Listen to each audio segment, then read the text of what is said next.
2024美国总统大选活动期间，有不少民间预言跟专家学者接受访问，当中虽然有些光怪陆离，可是回头检视这次的选举结果，竟奇妙的吻合。我们并不鼓励迷信，而且造神是现代政治最不应该发生的事情。但由于这次事件的高度吻合，所以在美国大选尘埃落定后，再次揭露出来跟大家分享。2024年7月13号呢，发生了一件震惊世界的大事，我想大家应该还记得，就是川普在进行总统竞选演讲的时候呢，遭遇袭击。不过最后川普是有惊无险躲过了这一劫。那么就这样一个突发事件呢，居然有人精准的预言了它的发生。这个人呢，就是美国的一个基督教牧师先知，叫布兰登·比克斯。他提前多久预言？提前4个月。过程也一致吗？最神就在这个地方，他这个预言想要蒙中的可能性几乎是没有，因为描述的太具体了。具体到什么程度，我一会儿讲你就知道了啊。那么这个预言的影片呢，发布在一个叫做史蒂夫·兰克乔蒂和探索部门的这个频道上。影片的题目呢，叫做3位先知解释了3次美国日食，4月8日的迹象。因为在今年4月8号的时候，美国发生了一次全日食，在美国15个州都能看到啊。影片发布的时间呢是2024年的3月15日，就在这个事件发生了4个月前啊，正好4个月前。这个影片呢长达将近45分钟，内容呢是说今年4月8号的时候，美国会出现日全食。那么就在这个影片呢第8分钟开始的地方，就是这个比格斯讲述他在一次祈祷的时候看到的场景。他还看到美国各地出现了火焰啊，他看到了川普的崛起。他说这个火焰呢，并不是说真的着火，应该就是川普的这种势力啊，红色的火焰啊。他还看到有人试图夺走川普的生命，看到一颗子弹飞过川普的耳朵，啊，他在那比划的这个子弹唰就飞过去了，也是这只耳朵。对，就是右边的耳朵。然后他说了一句，说由于这个子弹太贱，以至于他的鼓膜都受伤了。但事实上，川普的鼓膜应该是没有受伤，只是耳朵受伤了啊。总结一下，就是说比格斯在他祈祷的时候看到了一个场景，一个子弹从川普的右侧耳朵穿过，但他逃过一劫，跪地祈祷，从此重生。然后他还说他看到川普官司缠身，各种敌对势力都想尽办法阻止他当选，但最终他还是当选了。川普是不是天选之人，没有人敢说，但他是美国多数人民寄望的人选，这一点毋庸置疑。而所有政治人物都知道的铁律就是，当选的那一刻就是承担责任的开始。所以即便川普正式入主白宫是2025年1月的事，但是他选前承诺选后就会立刻处理俄乌战争调停的政见，全世界都在拭目以待。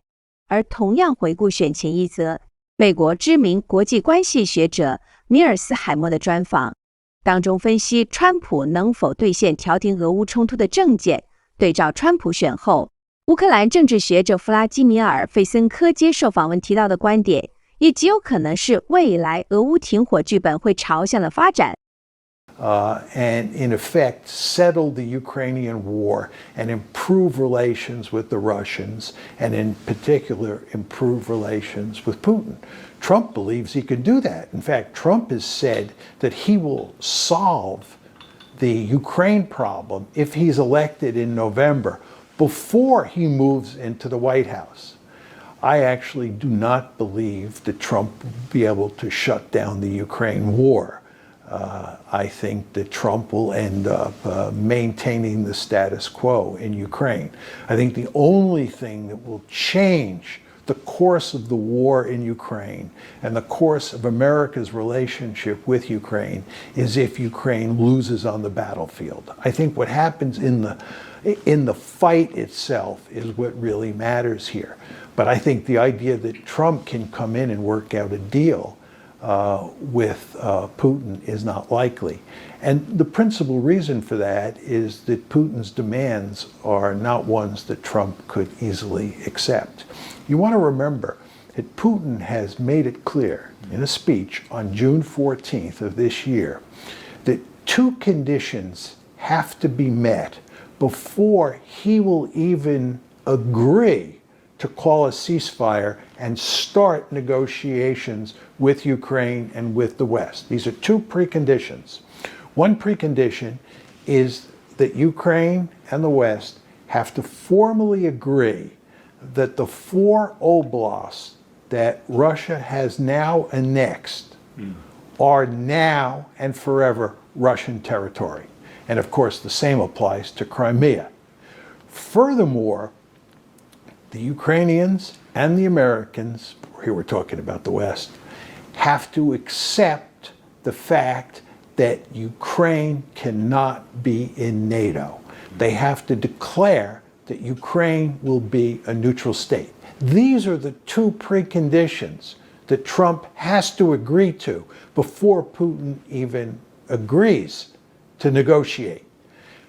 In his debate, in Trump's debate with Joe Biden, Trump was explicitly asked whether he would agree to those two preconditions, and he said no.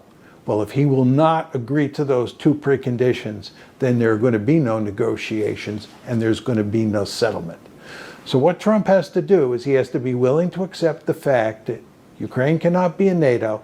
He has to accept the fact that those 4 oblasts that the Russians have annexed belong to Russia forever, and that the Crimea belongs to Russia forever. And that's just the starting point for negotiations. And if you look at events on the battlefield, the Russians are winning on the battlefield. And they're winning on the battlefield because they have a great advantage in weaponry, especially artillery. They have a great advantage in manpower, and they have air superiority. So events on the battlefield now favor the Russians.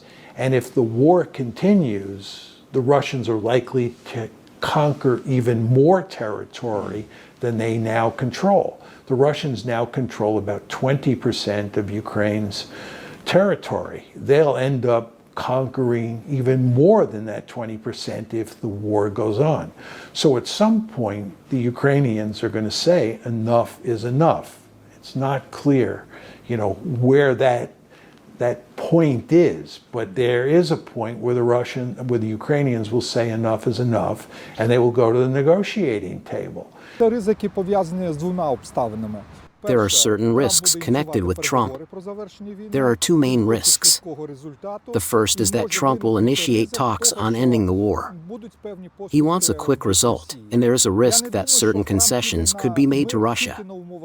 I don't think that Trump would agree to peace only on Russia's terms, as this would look like a defeat for the US, and his advisors, and even himself, understand this.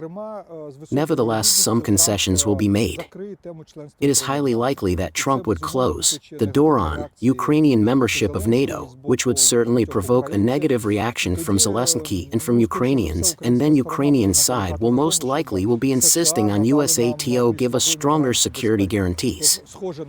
Something like Japan, South Korea, or Taiwan and Israel have. Trump himself offered the idea, and the Republicans were supporting it, that the military aid to Ukraine was coming in a form of loans or land lease. This would be a debt to Ukraine. Yes, we would have to pay later. Terms would be preferential, but it's still an additional burden and a problem for the future. However, this is not the worst-case scenario. It's better than the total absence of aid. However, it is highly likely that macro-financial assistance to Ukraine from the US would cease.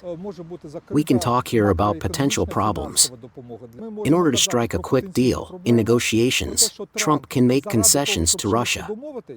Which exact ones, except of the NATO membership for Ukraine, we don't know. But for Ukraine it will be unacceptable, so the talks could be prolonged. In my view, the main problem will be not Ukraine, but Putin.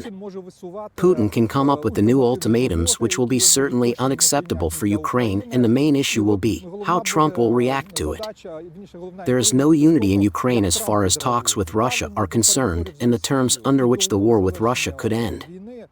Even under the pressure from the Americans, the talks on ending the war in Ukraine start. The reaction in Ukraine will be mixed. There will be a lot of criticism.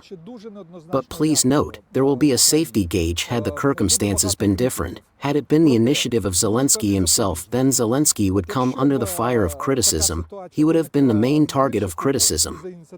But as things are, Zelensky himself and others can explain saying we wanted victory, but Trump insists we have to start negotiations, or else we will lose military aid from the US. Ми хотіли би перемоги, але бачите, Трамп наполягає на тому, що треба йти на переговори, інакше ми можемо втратити воєнну допомогу від США. 调停俄乌战争停火绝对是全世界的共识，因为这场意外掀起的战争不止让欧洲粮仓受到重创，也是推升这次全球通膨很重要的因素之一。断粮跟航运的阻断让全世界承受太多的伤害，可是川普真的有能力扮演好和事佬的角色吗？根据乌克兰通讯社的报道，伦敦皇家联合研究所 RUSI 的高级副研究员提姆·维拉西·威尔西认为，川普可能会在赢得大选后跟普丁通电话，并商议在2025年初就启动谈判。不论最终俄罗斯与乌克兰是基于什么条件坐上谈判桌，两国的停火绝对有利全世界的生存。面对川普即将回任白宫，世界许多地区的人都认为这是场灾难。但是从米尔斯海默的观察来看，川普也许背负着一些你不知道的美国人民的期待。就像东方的一句老话，家家有本难念的经。面对一个执掌上亿人口吃饭生活的大国领袖，在现在的时局里，什么才是对的事，什么才是对的方向，都是不在其位的我们无法得知的。 Well, I think when people talk about the blob, they're talking about the American foreign policy establishment writ large. We're talking about policymakers, politicians, people in the media, people in think tanks, people in academia who care greatly about international politics and in particular care about American foreign policy. And the reason that establishment is referred to as the blob, I believe, is because there's hardly any difference between Republicans and Democrats, with one notable exception that I'll get to in a moment. There's remarkably little difference between those Republicans in the foreign policy establishment and those Democrats in the foreign policy establishment. They tend to think in the same way about the United States. They all believe that we are the indispensable nation.